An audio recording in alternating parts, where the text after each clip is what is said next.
Սփյուռքի փոքրիկ Հայաստանը գնշե իր հիմնադրության 86-ամյակը։ Այն ջարը շեն է, իր հայեցի թիմակիցով, մշակույթով, փարփարով եւ դողմիկ ավանդույթներու պահպանությամբ։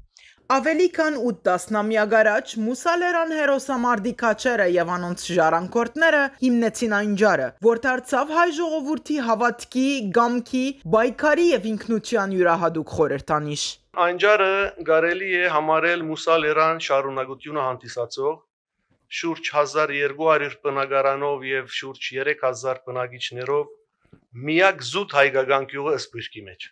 Այն ջարցիները անաբադի մեջ իրենց բնակավայրի հիմնադրությունը գհամարեն երկրորդ հերոսամարտը։ Դու գրնակ վգայել տեսնել, որ նոր Գանաչաբադ քաղաքի մեջ կգտնվիկ եւ ասիկա հայուն նկարակրի ամենաշեշտագի երևույթները մեկն է, որ հայ իվիճակի է անաբադը Գանաչաբադ քաղաքի վերածելու։ 3 սերունդ հոս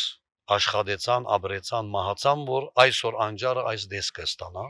Այն ջարի մեջ կգործեն մեծ թիվով հայկական միություններ ու կառույցներ։ Գյուղին մեջ գործունեություն կծավալեն հայկական 3 համայնքներ ու եկեղեցիներն ու 2 դպրոցներ։ Հերոսամարտի 18 նահատակներու աջունները ամփոփված են եկեղեցվոգից հուշարձանին մեջ։ Անոնց անունները նշված են նորագարույց թանգարանին մեջ, ինչպես նաև անոնց իշադակին անվանական հերիսայի գացաններ զդեղված են թանգարանի մուտքին։ Թոս գտնվող իրերը բոլորը եկած են մեր մեծերուն հետ մուսադաղ են։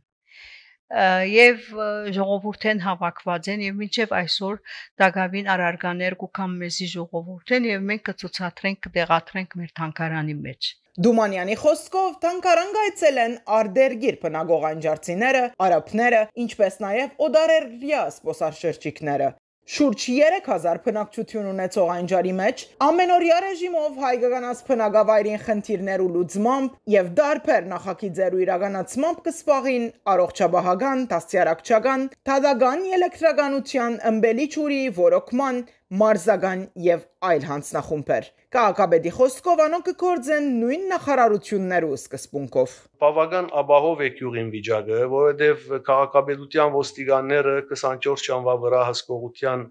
այդ բարդականությունը իրենց կգադարեն գիշերային եւ ցերեկային ոստիկաններ ունենք։ Լիբանանի քաղաքական, տնտեսական եւ ընկերային դժվար պայմաններն անմասն չէ նաեւ այն ջարը, սակայն իր հանձնախումբերու շնորհիվ հարցերը գլուծվին եւ գյուղը գտարնա ինքնապավ։ Անջարը կդնվի Լիբանան-Սուրիա սահմանին վրա, ասլերը շատ հեռու չէ սահմանեն, բայց հագարակ այս բոլորին անջարը բոլոր փոթորիկներուն դիմացած է